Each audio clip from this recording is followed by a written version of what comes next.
Assalamualaikum warahmatullahi wabarakatuh. Perkenalkan, nama saya Muhammad Izul Maulana, NIM 2561200075. Sini saya ingin menjelaskan bab 7 tentang persediaan. Tujuan pembelajaran. Nah, sini ada 7 tujuan pembelajaran ya guys. Pengendalian persediaan ada bagi dua, yaitu melaporkan satu, melaporkannya dengan benar dalam laporan keuangan. Dua, melindungi persediaan dari pesan atau pencurian. Melindungi persediaan, pengendalian atas persediaan harus segera dimulai saat persediaan diterima. Dokumen berikut merupakan dokumen yang sering digunakan untuk pengendalian persediaan.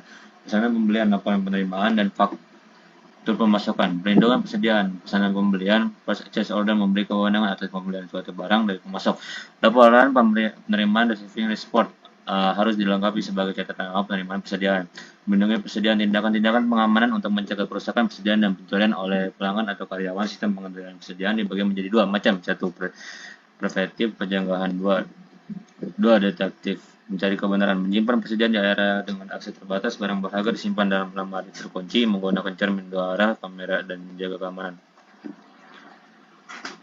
Penghitungan melaporkan persediaan, menghitung fisik persediaan atau jumlah persediaan harus dilakukan mendapat di akhir tahun. Pastikan kualitas persediaan yang dilakukan dalam laporan keuangan akurat. Biaya proyek persediaan dimasukkan ke dalam laporan keuangan menggunakan satu dari tiga asumsi arus biaya persediaan.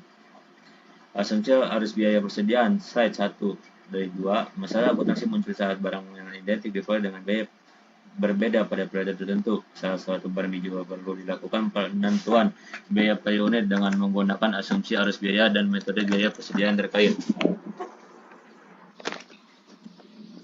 Asumsi arus biaya persediaan. Asumsi arus biaya dibagi dua, yaitu arus biaya dimulai dengan urutan terjadinya biaya. Dua, arus biaya merupakan rata-rata seluruh biaya. Metode biaya persediaan. Masuk pertama, keluar pertama, FIFO. Nah, contohnya ada di bawah. Biaya tertimbang barang dibeli dan barang dijual. Nah, itu contohnya. Ilustrasi asumsi arus biaya persediaan. Asumsikan 3 unit identik dari barang X dibeli selama bulan Mei. Nah, contohnya guys. Bulan Mei 10 bulan 1 unit sebesar 9 juta dan seterusnya. Ilustrasi asumsi arus biaya persediaan. Asumsi 1 unit dijual senilai 20.000 pada tanggal 30 Mei. Nah, 10 Mei ini terjual, 18 Mei ini terjual, 20 Mei. Nah, ini kan ada 3 sih.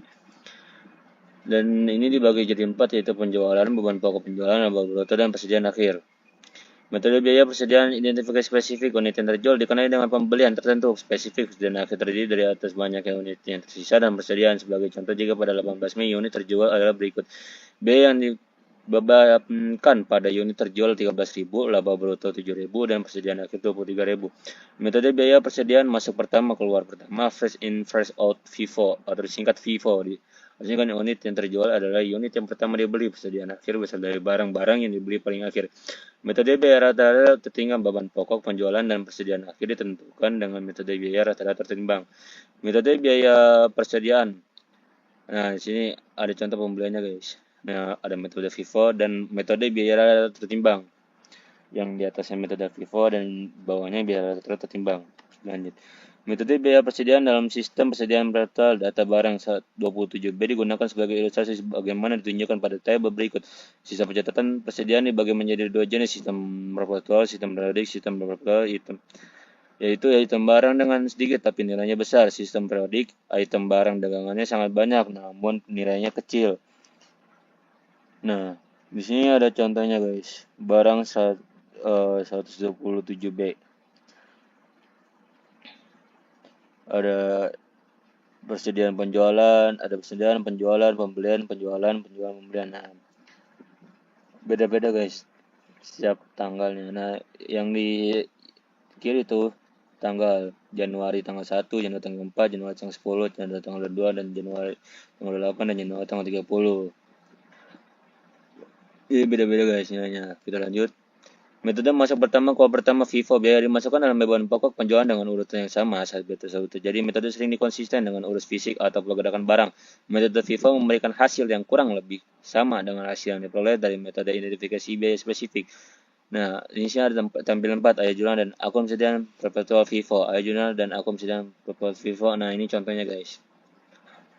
Ini ayat jurnal ya, ayat jurnal dari akun persediaan perpetual atau disingkat FIFO. Kita lanjut. Metode biaya rata-rata tertimbang dalam sistem persediaan perpetual. Biaya unit rata-rata tertimbang dihitung setiap ada pembelian yang dilakukan. Tiga biaya unit ini digunakan untuk menentukan beban pokok penjualan sampai pembelian berikutnya dilakukan dan nilai rata-rata baru dihitung. Teknik ini disebut rata-rata bergerak. Nah, di sini ada tampilan limanya guys, ayat jurnal dan akun persediaan perpetual. Nah, di sini ini nih ayat jurnal, contoh ayat jurnal dan akun persediaan perpetual atau dalam kurung rata-rata tertimbang. Nah, ini contohnya guys. Kita lanjut. Metode persediaan dalam sistem persediaan periodik hanya mendapatkan yang dicatat setiap kali terjadi penjualan. Tidak ada ayat jurnal yang dibuat pada saat penjualan untuk mencatat beban pokok penjualan. Perhitungan fisik persediaan dilakukan untuk menghitung biaya persediaan dan beban pokok penjualan. Kita lanjut. Metode masuk pertama, keluar pertama, FIFO disingkatnya guys ya. Kita akan menggunakan data yang sama dengan barang tadi 127B dalam contoh persediaan perpetual. Persediaan awal dan pembelian barang 127B pada bulan Januari adalah sebagai berikut. Nah, Januari tanggal 1 persediaannya 1000 unit, biayanya 20.000 per unit sama sebesar 20 juta. Januari tanggal 10 pembelian 500 unit, biaya 22.400 per unit sebesar 11.200 dan seterusnya. Kita lanjut.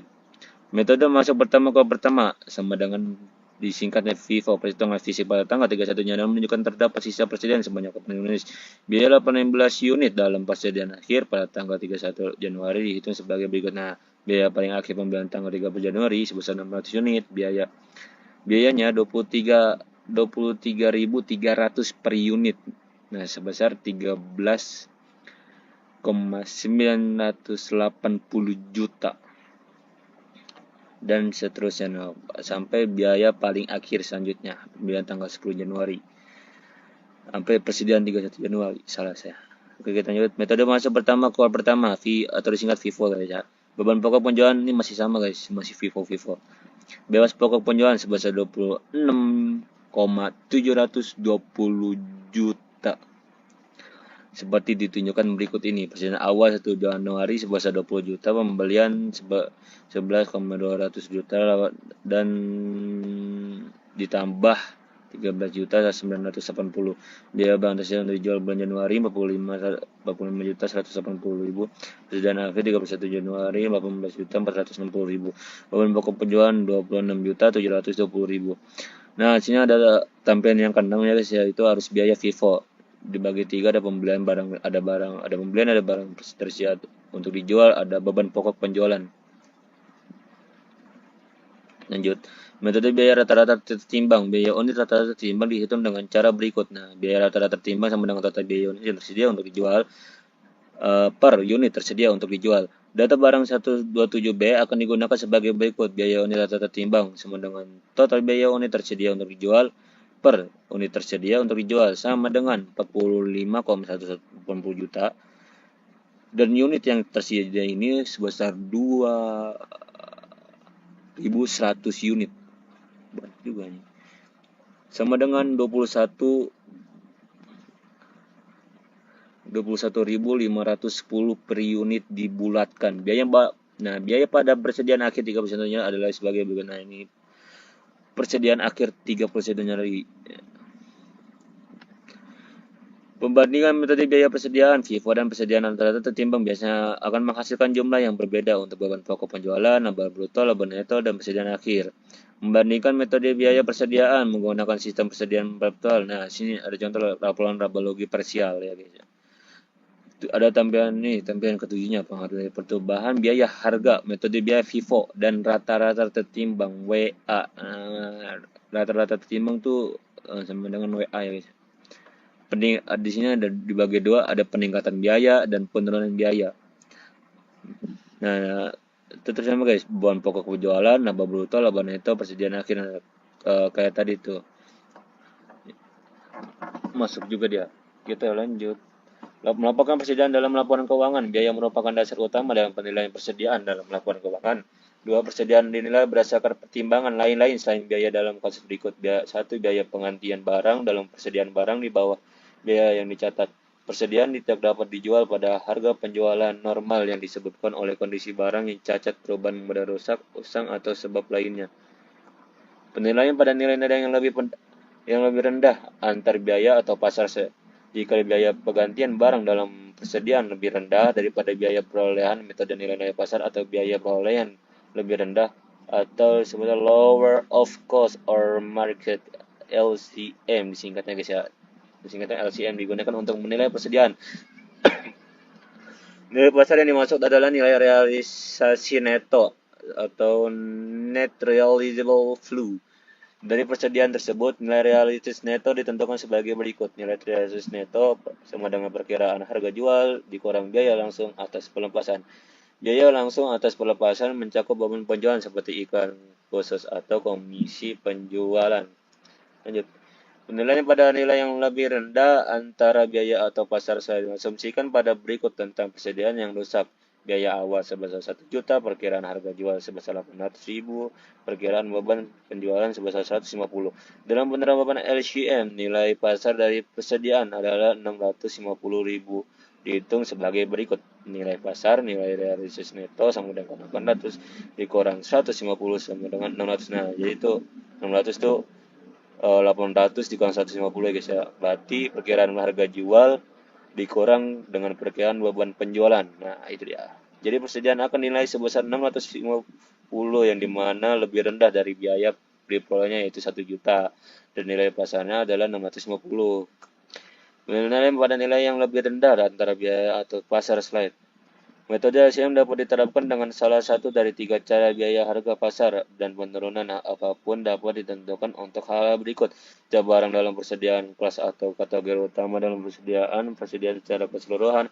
Barang A 100 unit memiliki HP 500. Nih, ini contoh soalnya ya. Harga mengganti 4.000, transaksi harga jual barang A 6 juta, biaya penjualan sebesar 500.000, margin laba yang diperkirakan 10%. Berapa nilai persediaan yang seharusnya di sana? Nah, jawabannya tuh batas rata-rata dikurang rumusan ya, sama dengan harga jual dikurang BP sama dengan 5.500.000 batas bawah. Nah, ini lanjut. Persediaan laporan posisi keuangan. Persediaan biasanya masih disajikan sebagai aset lancar dalam laporan posisi keuangan. Hal berikut juga dilaporkan. Satu, metode untuk menghitung biaya persediaan FIFO atau biaya rata-rata pertimbangannya. Metode penilaian persediaan, biaya atau nilai pasar atau biaya yang lebih rendah. Persediaan dilaporkan posisi keuangan. Nah, ini contoh ya kedai kopi ini laporan posisi keuangan. Posisi keuangannya kedai kopi ini contohnya guys ya. Lanjut, tampilan 9, pengaruh kesalahan persediaan terhadap laporan laba rugi periode berjalan. Nah, pengaruh laporan laba rugi ada 3 kesalahan pada persediaan, sebab penjualan, nomor butuh, laba netto. Nah, ini kayak rumusnya guys ya. Lanjut. Tampilan 10, pengaruh kesalahan persediaan untuk laporan laba rugi selama 2 tahun pengaruh kesalahan. Nah, ini kesalahan guys. Makanya kita harus kali-kali kita bantu digital lah anjir. Lanjut.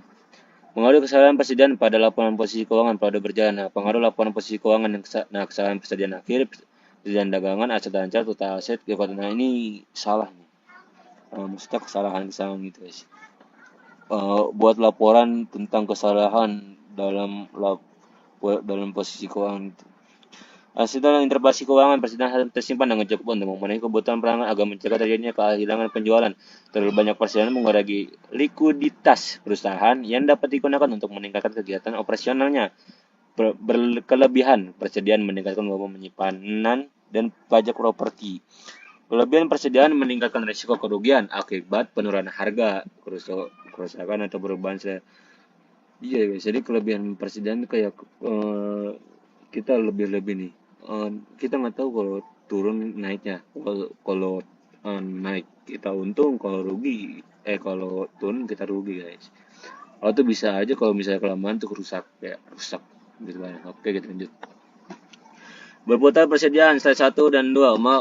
Mengukur hubungan antara volume barang terjual dalam jumlah persediaan yang dimiliki selama periode tertentu. Sebagai besar perputaran persediaan, maka pengelola persediaan semakin efisien dan efektif. Perputaran persediaan sama dengan beban pokok penjualan per persediaan rata-rata.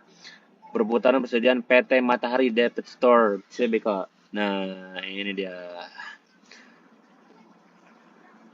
Ini perputaran persediaan ini guys. Lanjut lah.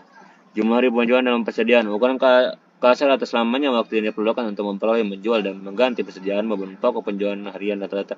Ditentukan dengan membagi beban pokok penjualan dengan jumlah hari penjualan dan persediaan sama dengan persediaan rata-rata per beban pokok penjualan rata-rata harian. Jumlah harga penjualan dalam persediaan. Jumlah harga penjualan dalam persediaan untuk Matahari dihitung sebagai berikut. Nah, ini untuk tahun yang berakhir nih. Jumlah persediaannya untuk toko bukan toko nih, toko baju kayaknya, toko baju Matahari nih, biasa yang di mall tuh ya, dihitung juga kalau dapat semua. Lanjut, Matahari versus PT Sepatu Bata, siapa yang menang? Nah, jadi nih ini gimana ya, perusahaan ini adu strategis gimana caranya siapa yang untung gitu, bagaimana caranya perusahaan dia untung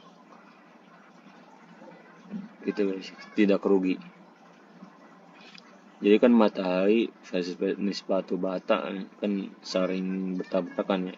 Matahari juga ada sepatu juga, kalau sepatu Bata juga sepatu doang kayaknya. Kita lanjut baik. Memperkirakan biaya persediaan, metode retail, metode laba bruto. Metode retail untuk memperkirakan biaya persediaan, metode persediaan retail diterapkan dengan cara berikut ini. Langkah 1, hitung jumlah persediaan tersedia untuk dijual pada biaya at cost pada hari retail. Langkah 2, dihitung rasio biaya terhadap harga retail atas biaya yang tersedia untuk dijual. Langkah 3, dihitung persediaan akhir pada harga retail dengan menggunakan penjualan dari persediaan untuk dijual pada harga dari retail. Langkah 4, perkiraan biaya persediaan akhir dengan menghasilkan persediaan akhir pada harga retail. Rasio biaya terhadap harga retail. Tampilan 12 nih, menentukan persediaan dengan metode retail. Nah, ini metode retail guys. Di sini ada gambar sudah ada anak panahnya, langkah 1, langkah 2, langkah 3, dan langkah 4 ya. Sebelum ini kita harus mengertikan ini. Ya. Oke, kita lanjut.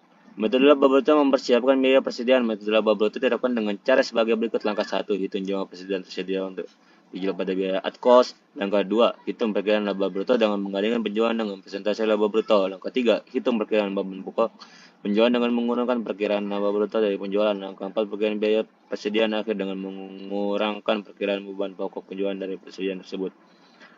Dan sini memperkirakan persediaan dengan metode laba bruto. Ini metode laba brutonya guys. Nah, sini sudah ada langkah-langkahnya, langkah 1, langkah 2, langkah 3, dan langkah 4. Nah,